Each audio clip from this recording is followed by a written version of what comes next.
12:28, un placer acompañarlos en nuestra emisión del mediodía de Red Más Noticias. La noticia del día es la inflación anual en Colombia, que llegó al 9,67%, según cálculos del DANE. Esta cifra, mucha atención, no se veía desde hace 22 años, es lo que ha dicho el director del DANE, Juan Daniel Oviedo. La alimentación fuera del hogar y el incremento de los servicios públicos jalonaron el costo de la vida. El índice inflacionario está al vaivén de factores mundiales. Amenaza de una recesión en los Estados Unidos, el alza del petróleo y la crisis generada por el conflicto entre Ucrania y Rusia. Los insumos agrícolas e industriales al otro lado del mundo tienen un golpe muy fuerte en la producción nacional.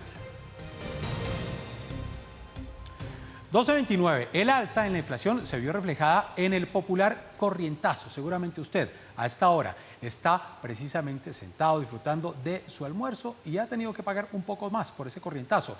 La carestía de los alimentos, la carne, la yuca y el plátano, pues ha obligado a muchos propietarios de restaurantes a subir los precios de los platos. Miren, esos alimentos que integran ese popular corrientazo, ¿cómo han subido? ¿Cómo están más costosos? La yuca, un incremento del 137,61%. Esto es realmente preocupante. Yuca, un alimento que vemos en distintos platos de nuestro país. El tomate, ni se diga, 69,15%. Los plátanos, un aumento de 63,26%. El café. El cafecito que usted se toma después del almuerzo, en el desayuno, café, productos a base de café, un incremento de 39,46%.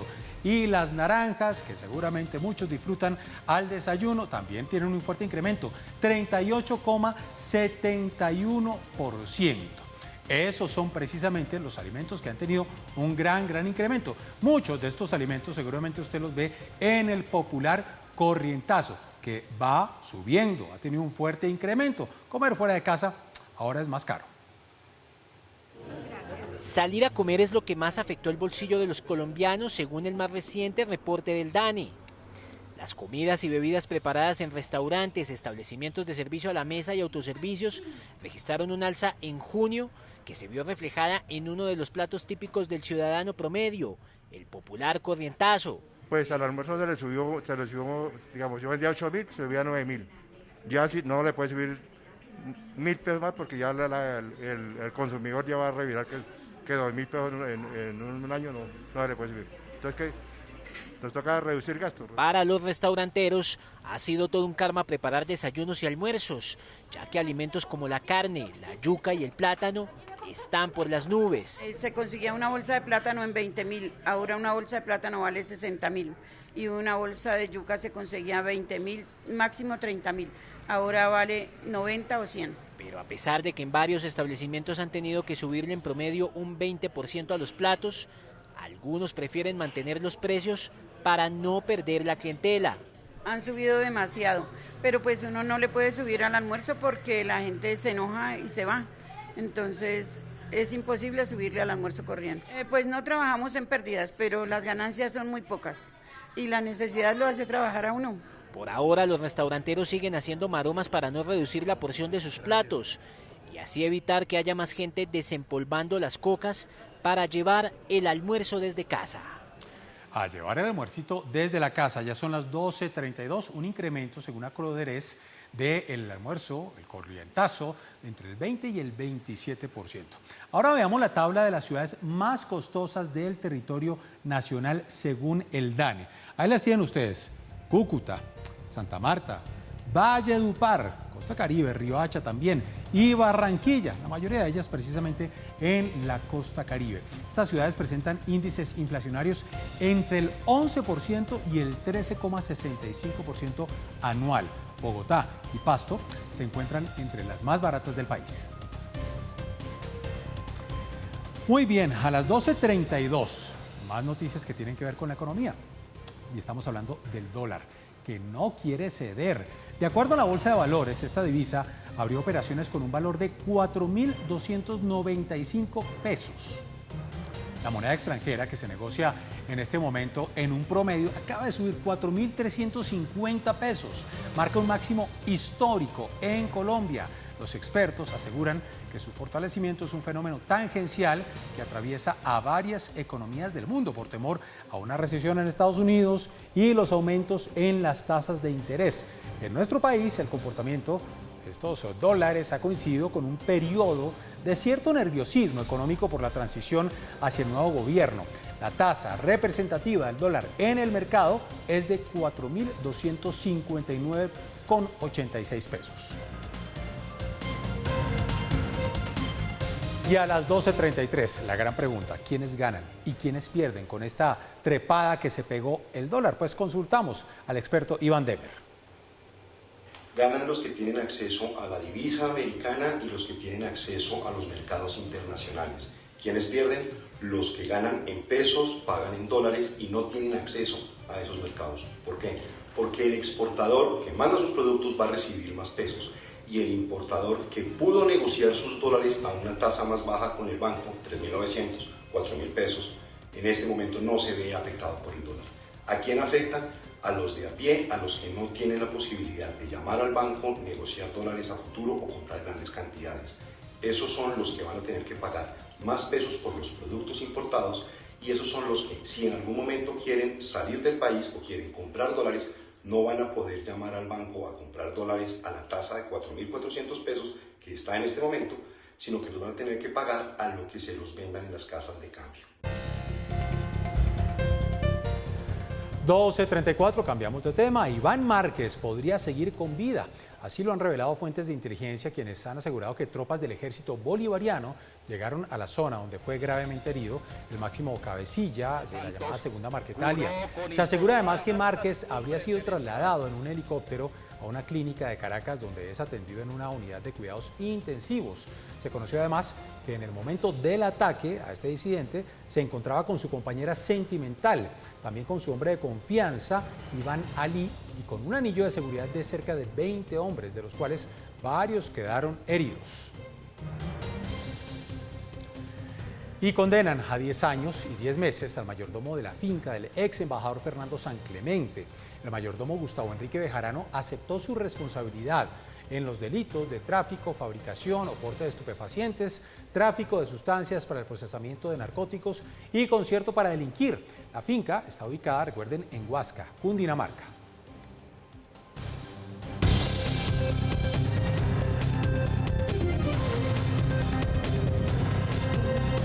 Y a las 12:36, noticias de Bogotá. La alcaldía entregó el balance de seguridad del primer semestre del año. La administración distrital destacó una caída del 16% en el homicidio y en delitos como el robo de motos y residencias.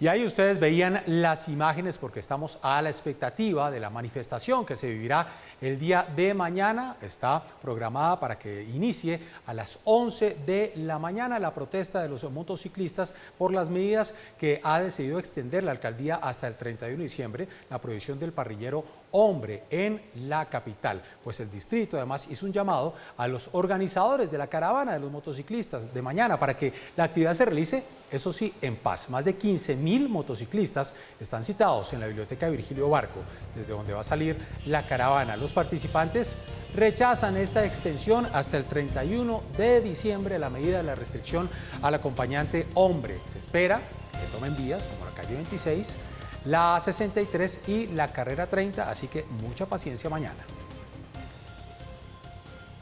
Que los que decidan salir el día de mañana lo hagan de forma pacífica, que no bloqueen las vías, que no bloqueen el sistema de transporte masivo. En Bogotá se puede manifestar, se puede protestar pacíficamente y hay una invitación a que se haga sin ocasionar una obstrucción al sistema de transporte masivo de la ciudad que moviliza a más de 2 millones de personas diariamente en la ciudad. Y precisamente la alcaldía 1238 entregó un balance de seguridad del primer semestre del año. La administración destaca entonces caída del 16% en homicidio y en delitos como el robo de motos y residencias. Y de paso explica entonces por qué se extiende esta medida de la restricción al parrillero en moto hasta final de año. Las cifras entregadas por el distrito, con corte del 1 de enero al 30 de junio, denotan una reducción del homicidio. Mientras el año pasado, en el mismo lapso de tiempo, hubo 556 casos, este año el dato llega a 467. Este mes de junio que acaba de terminar es el mejor mes de junio en 20 años en materia de reducción de homicidios. Y el semestre que acaba de pasar es el mejor primer semestre en materia delincuencial en los últimos 20 años. En lo que sí se raja la administración es en el hurto a personas, que pasó de 48.200 casos denunciados a 54.327. Delitos, como por ejemplo el hurto de motocicletas, el hurto de vehículos o el hurto a personas en general, que venían teniendo comportamientos de incremento por encima del 15 o el 16% a principios del año, en este momento ya están mostrando una tendencia muy positiva, logrando incluso en el caso de hurto de motocicletas y de hurto de vehículos, estar muy cerca a tener estos indicadores en verde. El distrito señaló que medidas restrictivas como la del acompañante hombre en moto han servido para atacar varios delitos. Hemos aumentado el pie de fuerza de los policías para darle mayor seguridad y tranquilidad a todos los bogotanos. Hemos establecido nuestro comando antiatraco, nuestro comando de prevención de Transmilenio. Y todas esas medidas nos han llevado hoy a una reducción histórica en el homicidio. Otros indicadores en rojo son el hurto de celulares, los delitos sexuales y la violencia intrafamiliar. También se registró una disminución en el hurto a motocicletas, las extorsiones y el hurto a residencias.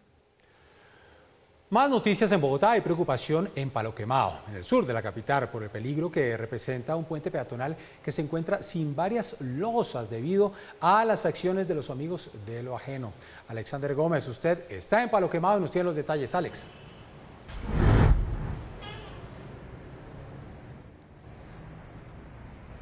Jenner, televidentes, muy buenas tardes. Pues yo los saludo efectivamente desde el puente peatonal de la estación de Transmilenio de Palo Quemado en la NQS, en donde primero quisiera mostrarles estas imágenes que fueron las que empezaron a circular desde esta mañana y que dan cuenta de la forma en que cientos de personas tuvieron que transitar por este puente arriesgando sus vidas debido a que los ladrones se robaron las láminas de acero, lo que hizo que muchas personas tuvieran que prácticamente pegarse de las barandas para poder atravesar el cráter que quedó, arriesgándose a sufrir una caída de más de 10 metros de altura. Pues por fortuna no hubo ningún accidente, pero la noticia a esta hora del mediodía es que en tiempo récord el Instituto de Desarrollo Urbano IDU logró reparar el daño. Nosotros estamos parados precisamente sobre el sitio en donde fueron robadas estas losas y en estos momentos estamos viendo que ya fueron reemplazadas. El IDU en tiempo récord logró poner unas nuevas láminas, logró poner 3,72 metros cuadrados de piso nuevo con una inversión de 1.200.000 pesos. Pues afortunadamente las personas ya están atravesando sin ningún inconveniente. Nosotros precisamente vamos a hablar con una de las personas que habitualmente pasa por acá. Caballero, muy buenas tardes, en directo para Red Más Noticias. ¿Cómo es su nombre? José Gustavo Orjuela García. Bueno, don José Gustavo, esta mañana se robaron parte de estas láminas, lo que puso en riesgo la vida de muchísima gente. Ya la repararon. ¿Usted qué opina de ese modus operandi que se está implementando acá en Bogotá? Primero que todo, hacerle conocer a la comunidad que siempre informe sobre esos aspectos, porque se han presentado muchos accidentes.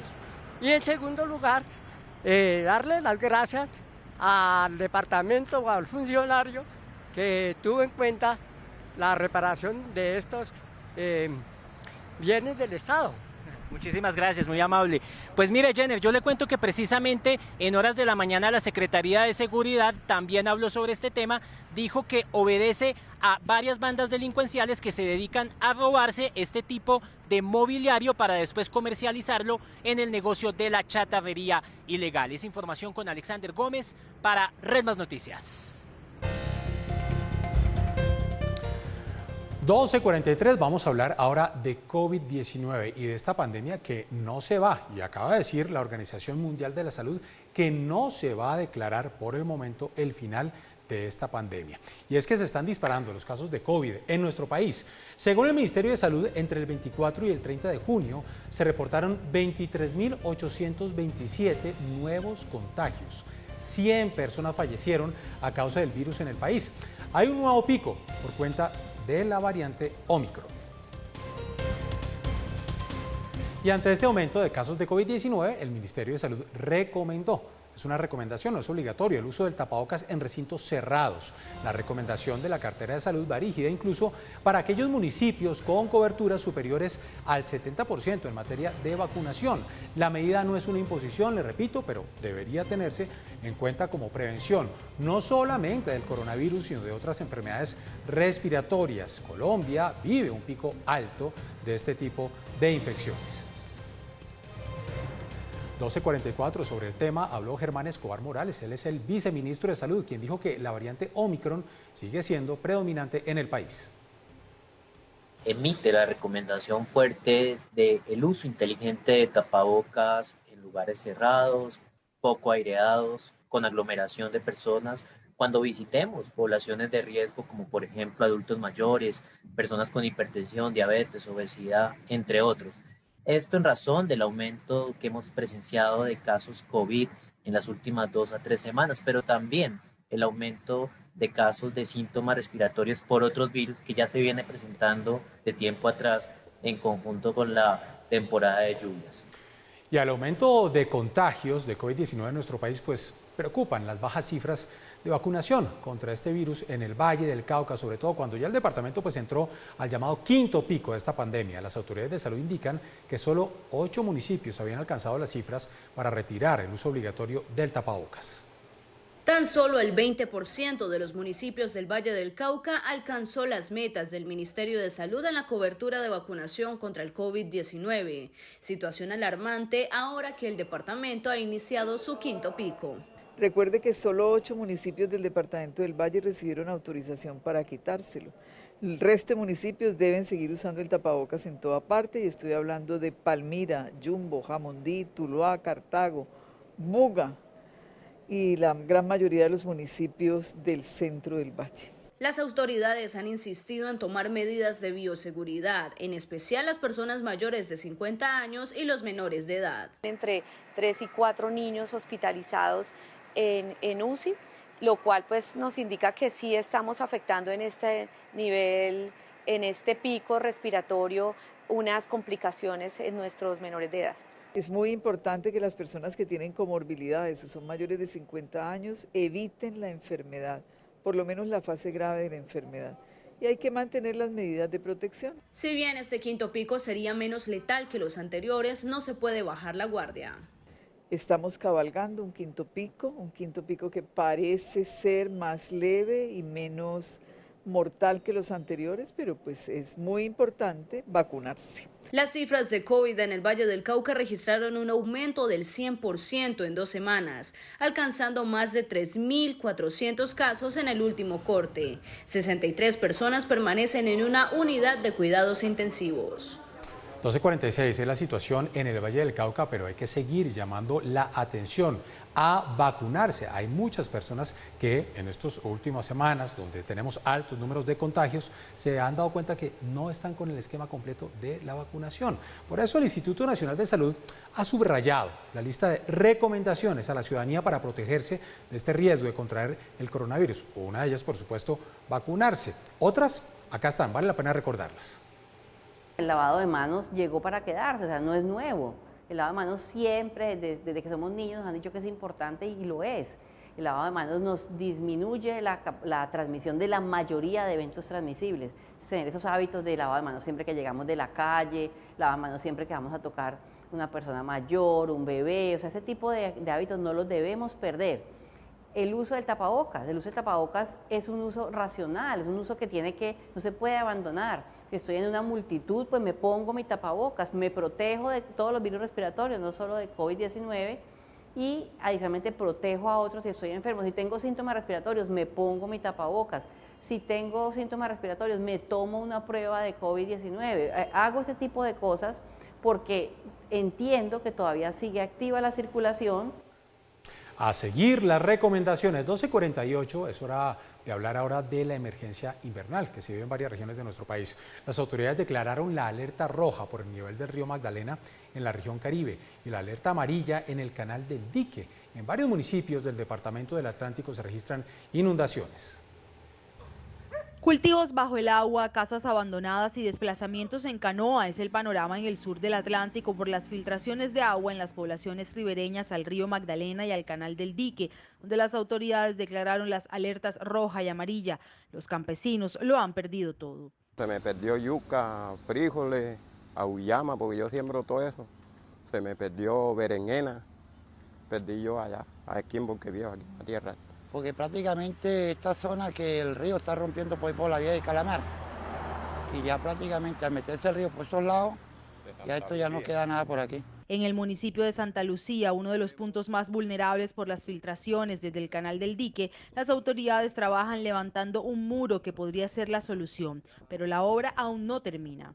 Hemos organizado con el ingeniero un frente de trabajo bastante robusto para adelantar la obra en lo que más se pueda y poder ir alcanzando lo que realmente todos queremos, y es poder tener un poco más de tranquilidad frente a los altos niveles que viene presentando el canal del Dique. Los campesinos viven angustiados ya que a consecuencia de las lluvias en el interior del país, los niveles del río Magdalena están aumentando entre 3 y 4 centímetros diariamente y temen que suceda lo mismo que en el 2010 cuando se presentó la ruptura del canal del Dique. Hacemos un llamado a las máximas autoridades para que se hagan presentes y vean que la cuestión es en serio. Nos va a pasar igual que hace 10 años que el municipio se hundió, los municipios del sur se inundaron y todavía seguimos en las mismas. Según el IDEAN, el nivel del río ha aumentado 9 centímetros en 72 horas, ubicándolo en 8.33 metros, el más alto hasta el momento en lo corrido del año, muy cerca de la cota de desbordamiento, y continúa con leve tendencia al ascenso en el canal del Dique. Para esta época del año, en la estación San Pedrito, en el sur del Atlántico, el nivel de las aguas era de 6.84 metros. Actualmente es de 8.06 metros. Y frente a esta situación, las autoridades se encuentran en sesión permanente para monitorear el comportamiento de las crecientes y el riesgo de los habitantes que viven cerca al canal del Dique. A las 12:50 la saludo. Feliz tarde, Kimberly Martínez.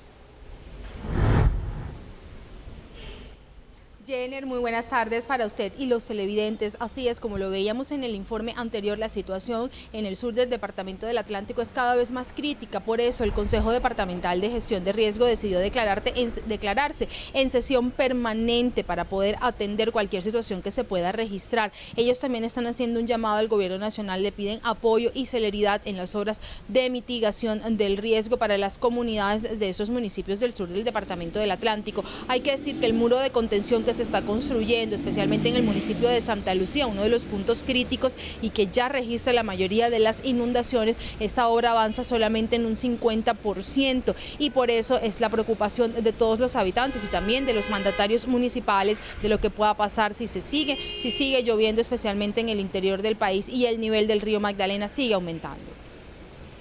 Quedan permanentemente sesionando el Comité Departamental del Riesgo. Se le solicitó a cada uno de nuestros alcaldes que realicen las reuniones del comité local, el comité municipal del riesgo, para que ellos identifiquen y trabajen las situaciones al interior de sus municipios, al interior de sus jurisdicciones, y se articule con la gobernación aquellas situaciones que se necesiten.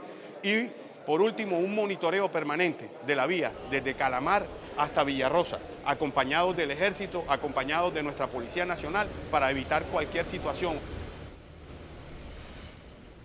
Este monitoreo que adelantarán las autoridades es para evitar que se registre alguna alteración del orden público en la vía si se llegan a presentar más inundaciones, ya que los campesinos han anunciado bloqueos en la zona para llamar la atención del gobierno nacional. También le han pedido a Cor Magdalena que apoye en la limpieza del canal del Dique y a las personas que no lancen basuras, hojas, para evitar más desbordamientos. Esa es la información que registramos a esta hora desde Barranquilla. Kimberly Martínez para Red Más Noticias. Muy bien, Kimberly, gracias. Y a las 12:52 nos vamos con un balance de las afectaciones generadas por este invierno en el departamento de Antioquia. Solo en Medellín las autoridades han atendido 1000 incidentes en los últimos meses. Santiago Campo, buenas tardes.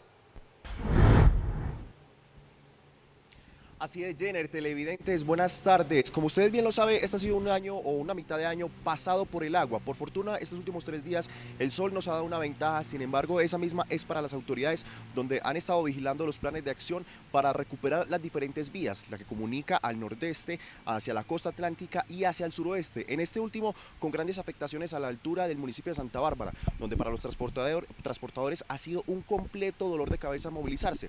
Pero cifras también lamentables, más de 43 personas muertas y más de 170.000 damnificadas.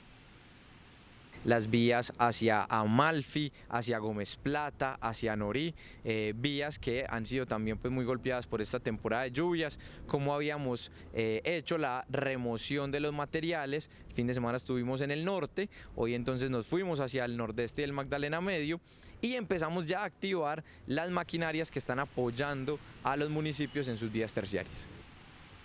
Cambiamos de tema para contarles que hoy ha sido un día violento para Medellín y su área metropolitana, específicamente en el metro de la ciudad, donde un hombre fue asesinado con arma blanca. Según las autoridades, al parecer, este sujeto fue perseguido desde la estación Caribe al otro extremo de la ciudad. Por ahora se sabe que la víctima mortal tendría antecedentes por hurto y concierto para delinquir. Además que hay una recompensa por el actor de estos hechos de 40 millones de pesos. Además, dicen que este sujeto, en medio del asesinato, bueno, tras asesinar a esta persona, se escapó por los rieles del metro. Desde la capital de Antioquia, para Redman Noticias, Santiago Ocamposiro.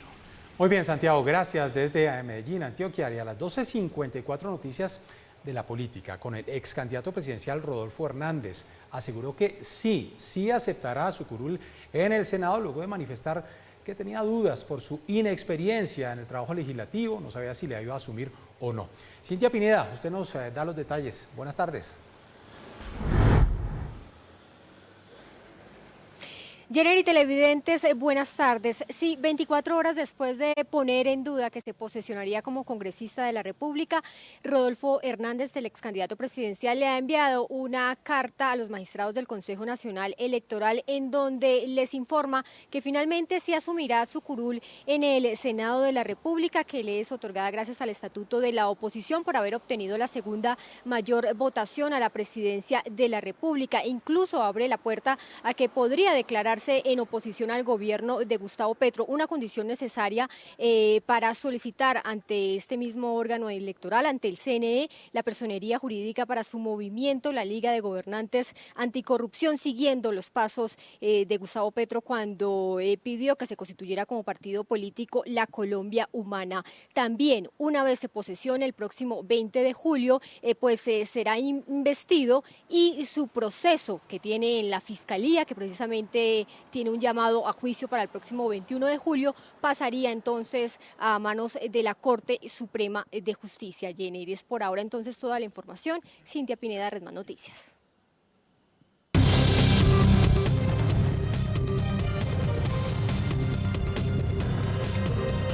(12:56), hora de hacer un recorrido por las noticias del mundo. Iniciamos con el primer ministro británico, Boris Johnson, que se encuentra en la cuerda floja luego de que al menos 17 funcionarios de su gobierno renunciaran. Entre estos funcionarios, 5 ministros. Las dimisiones se dan tras los escándalos que han salpicado a Johnson durante este año. El mandatario se niega a renunciar. Sin embargo, la prensa británica asegura que una delegación de ministros le va a pedir que dimita. Reino Unido enfrenta una nueva crisis política. El primer ministro Boris Johnson está luchando por permanecer en el cargo en medio de una creciente ola de renuncias de sus funcionarios en protesta por su liderazgo, pero también por varios escándalos en los que se ha visto envuelto, como el Partygate, las fiestas realizadas con sus ministros durante el confinamiento de la pandemia. Sin embargo, una nueva mentira del premier al Parlamento desató la más reciente tormenta política tras negar que tenía conocimiento de una denuncia por acoso sexual impuesta a uno de sus exministros, un hecho del que se confirmó Johnson tenía conocimiento pero no hizo nada. Pasaba lo mismo cuando se abusaba del dinero de los contribuyentes y pasaba lo mismo cuando él y sus compañeros festejaban durante el encierro, Cualquiera renunciaría ahora, después de defender todo eso. No tiene ni una pizca de integridad. El mandatario ya había sido sometido a una moción de destitución en mayo, por lo que legalmente no podría enfrentarse nuevamente a este procedimiento. Sin embargo, los parlamentarios lo presionan para que renuncie. Es exactamente cuando los tiempos son difíciles, cuando el país enfrenta presiones sobre la economía y las presiones sobre sus presupuestos, señor presidente, y cuando tenemos la guerra más grande en Europa en 80 años, ese es exactamente el momento en que usted esperaría que un gobierno continuara con su trabajo, que no se marchara, señor presidente, y que continuara con su trabajo y se concentrara en las cosas que le importan a la gente de este país. Incluso el exministro de Salud, quien era uno de los más cercanos a Johnson, arremetió contra él. Seguí dando el beneficio de la duda. Y ahora, esta semana nuevamente tenemos razones para cuestionar la verdad y la integridad de lo que nos han dicho a todos. En algún momento tenemos que concluir que ya es suficiente. Creo que ese punto es ahora. Así las cosas, el cerco sobre Johnson cada vez es más estrecho y cuenta con menos aliados. Según algunos medios británicos, el fin del primer ministro estaría cerca y algunos titulares ya dan por acabado su mandato. Vamos a ver qué va a pasar con el primer ministro Boris Johnson. No la tiene fácil. Y se conocen nuevos detalles sobre el joven que mató a 7 personas en un tiroteo en Chicago, en los Estados Unidos. Según informó la policía, después de huir del lugar del tiroteo en Highland Park, en Illinois, Robert Crimo condujo hasta cerca de Madison, en el estadio aledaño de Wisconsin, en donde consideró seriamente perpetrar otro ataque. El joven de 22 años será acusado de al menos 7 cargos por asesinato. El anuncio de la fiscalía se dio luego de que la vicepresidenta Kamala Harris visitara el lugar donde ocurrió este ataque. Habrá más cargos. Anticipamos docenas de cargos más centrados en cada una de las víctimas. Víctimas psicológicas, víctimas físicas, cargos de intento de asesinato, cargos agravados, cargos de agresión agravada. Habrá docenas de cargos más contra el señor Crimo, pero estos 7 cargos de asesinato en primer grado darán lugar a una cadena perpetua obligatoria si es condenado sin posibilidad de libertad condicional. Y a la 1 en punto de la tarde, noticias con el Papa Francisco. Anunció que incluirá a mujeres en el comité que elige a nuevos obispos. Los cambios harían parte de la nueva constitución que sustenta la reforma del Vaticano realizada por el pontífice. Estoy abierto a darles a las mujeres una oportunidad. Ahora hay una vicegobernadora de la Ciudad del Vaticano. 2 mujeres serán nombradas por primera vez en el comité para elegir obispos en la Congregación para los Obispos. De esta manera, las cosas se están abriendo un poco. Volvemos con noticias del COVID-19. La subvariante Omicron ya comienza a ser predominante en varias partes del mundo. España anunció que la mayoría de casos corresponden a esta cepa, que también ha causado un aumento de contagios en otros países de Europa, como Francia, donde en las últimas 24 horas se registraron, mucha atención a la cifra, 200.000 contagios. Un aumento que la OMS ya pronosticaba en la región debido al verano. En Latinoamérica también han incrementado los casos relacionados con la subvariante. Algunos países de la región, como Perú, México, han sido unos de los más afectados y donde más se ha registrado un incremento de contagios de este virus.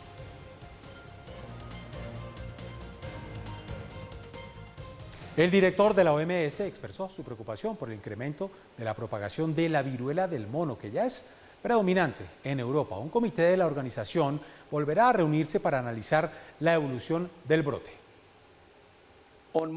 Sobre la viruela del simio, sigo preocupado por la escala y la propagación del virus. En todo el mundo ahora se han registrado más de 6.000 casos en 58 países. Mis equipos están siguiendo de cerca los datos. Planeo volver a convocar al comité de emergencia para que estén actualizados sobre la epidemiología actual y la evolución del brote y la implementación de contramedidas. Los reuniré durante la semana del 18 de julio o antes, si es necesario.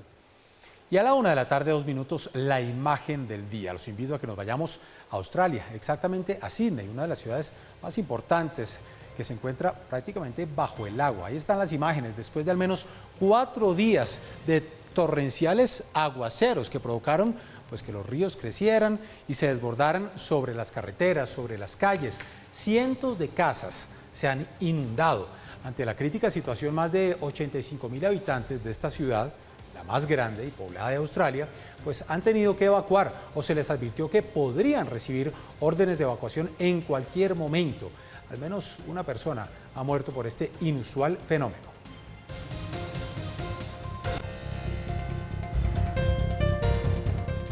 Una de la tarde de 3 minutos, en horas de la madrugada se registró un incendio en un inquilinato de Cali, donde la conflagración cobró la vida de 2 personas.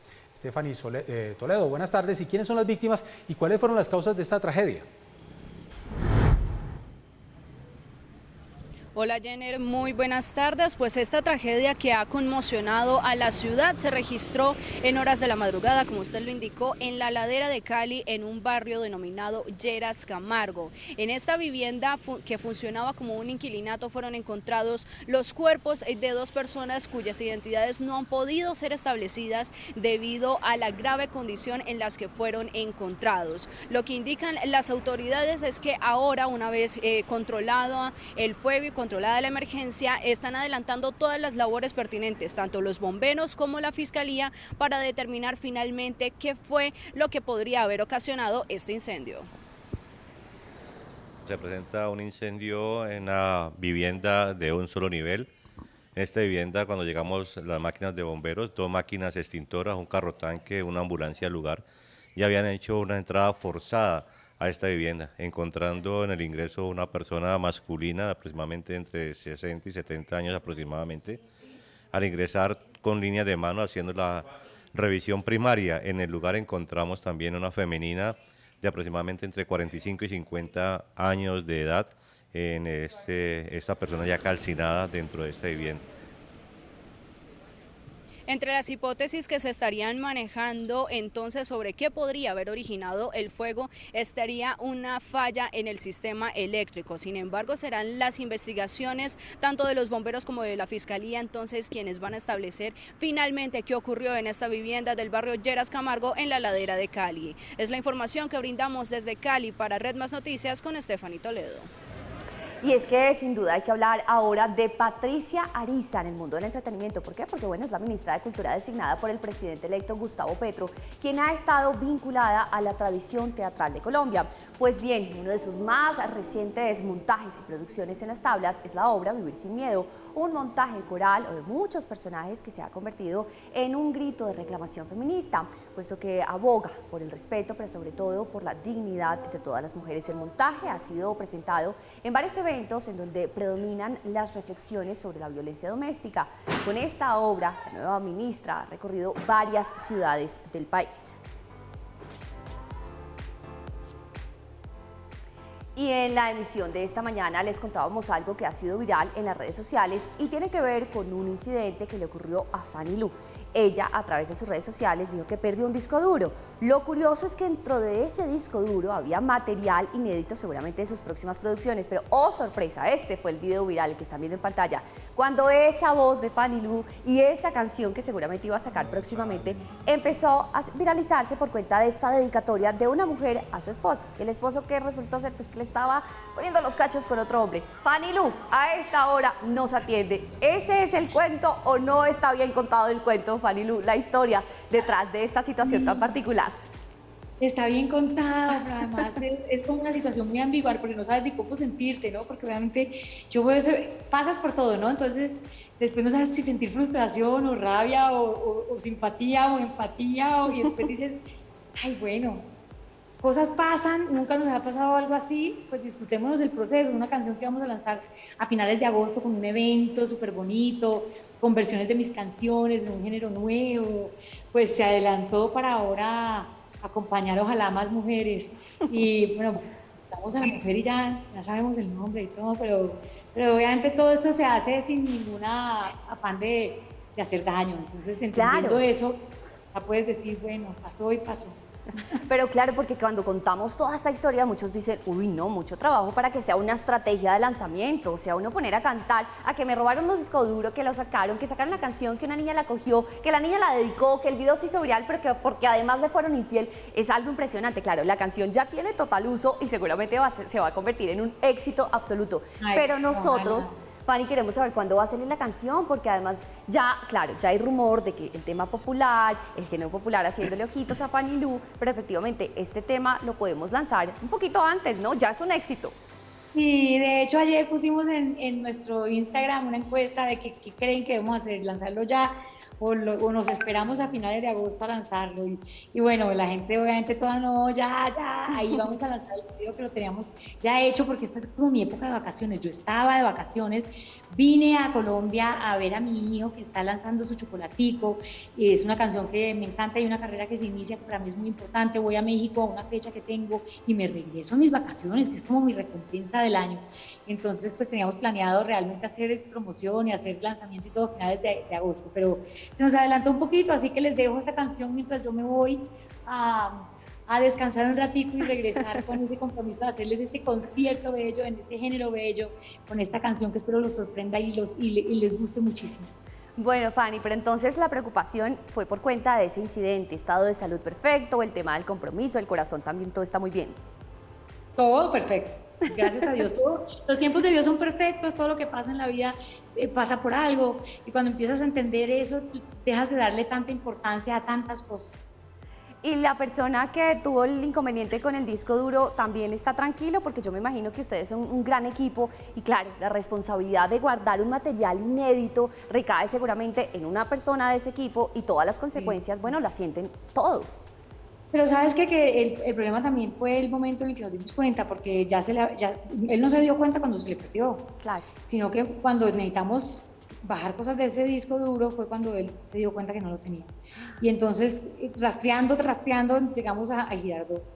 Y entonces la intención era en un lugar donde no es tan grande intentar recuperarlo. Yo creo que de ahí surge entonces como de repente la curiosidad en quién lo habrá conseguido, no sé, y genera pues este tipo de cosas. Pero como te digo, ahí hay más cosas, estamos tratando de hablar, recuperar, de hacernos amigas con Katy, de darle las gracias, y es que este tiempo y este incidente y nos que no lleva a un publique, éxito. que no publique más cosas, porque es que claro, a veces uno, digamos, no entiende que detrás de una canción está el trabajo de muchas personas.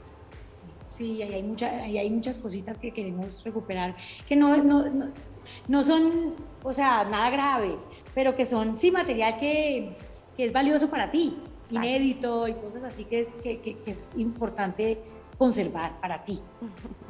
Bueno, pues Fanny, es suficiente. Un abrazo grande, muy felices vacaciones, muy merecidas, y bueno, pronto espero que nos encontremos o en los escenarios o persona a persona aquí para hacer una entrevista más larguita, y seguramente esto también va a motivar una nueva canción, ¿por qué no?